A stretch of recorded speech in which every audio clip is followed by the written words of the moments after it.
আমাদের আক্তার হোসেন যে second in command সদস্য সচিব, তাকে গতকাল আপনারা জানেন নিউ ইয়র্কে আওয়ামী ফ্যাসিস্ট বাহিনীর যে কিছু পলাতক যে সন্ত্রাসীরা তারা আক্রমণ করেছে।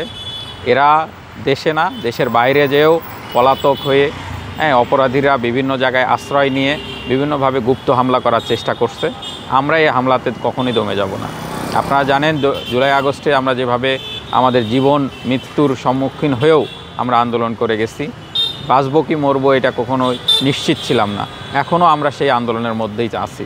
এখনও জুলাই শেষ হয়নি, বাংলাদেশে আন্দোলনের স্পিড অব্যাহত রাখছে। আরেকটা বিষয় আপনারা জানেন যে বর্তমান সরকারের অন্তর্বর্তী সরকারের উপদেষ্টা জনাব মাহফুজ আলম যে হামলার শিকার হয়েছিলেন, সেটাও এই একই হামলারই অংশ।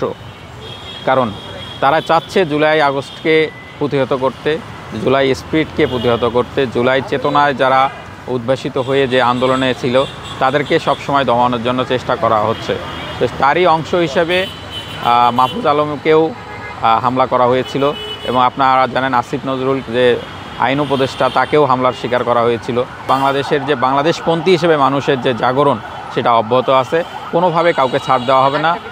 এবং অন্যান্য পার্টির যে আপনারা দেখেছেন বিএনপির মির্জা ফখরুল ইসলাম সহ জামাতের যে নেতা ছিলেন উনিও কিন্তু হামলার শিকার হয়েছেন। এবং জাতীয় নাগরিক পার্টির তাসনিম জারা আপু সহ যারাই হামলার শিকার হয়েছেন তাদের পার্টির পক্ষ থেকেও আমি যেটা জেনেছি এবং পত্রপত্রিকা এবং বিভিন্ন মিডিয়ার মাধ্যমে যেটা জানলাম, তারাও বিভিন্ন জায়গায় এই আওয়ামী দোষরদের যেখানেই পাবে সেখানেই প্রতিহত করবে। এবং যেসব পলাতক আসামিরা বিদেশে যে এই কর্মকাণ্ড করছে তারা অলরেডি গ্রেপ্তারের আওতায় আনা হয়েছে।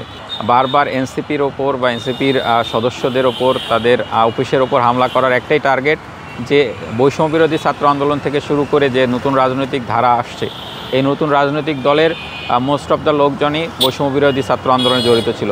এদের উপর এই আওয়ামী সন্ত্রাসীরা বারবার হামলা করবে, এটাই স্বাভাবিক। এবং তারা চায় এই বিপ্লবকে ধূলিসাৎ করতে, আবার সে ইন্ডিয়ান আধিপত্য বাংলাদেশে প্রতিষ্ঠা করতে।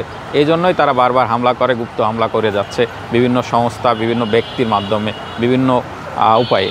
জুলাই আন্দোলনের পরে নতুন বাংলাদেশ সৃষ্টির যে একটা প্রক্রিয়া চলছে, বাংলাদেশের যে নতুন রাজনৈতিক ধারা অব্যাহত আছে, একটা তৃতীয় শক্তির উত্থানের যে একটা কথা চলছে, সেই জায়গায় জাতীয় নাগরিক পার্টি বা এনসিপি ব্যাপক ভূমিকা রাখছে।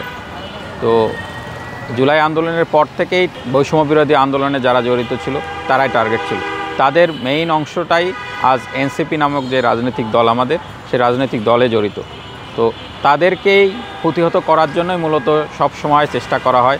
তাদের সাথে কারা কারা জড়িত, এই পার্টির সাথে কারা কারা লিয়াজোতে আছে, কারা এই বাংলাদেশকে নতুনভাবে সাজাতে চেষ্টা করছে, বাংলাদেশপন্থী হিসেবে বাংলাদেশের রাজনীতি করার যে একটা নতুন চেষ্টা চলছে, যে ফ্যাসিস্ট কাঠামো ভেঙে নতুন রাজনৈতিক যে বন্দোবস্ত চলছে সেটাকে সুন্দরভাবে প্রতিফলিত করার জন্য কাজ করে যাচ্ছে জাতীয় নাগরিক পার্টি এনসিপি।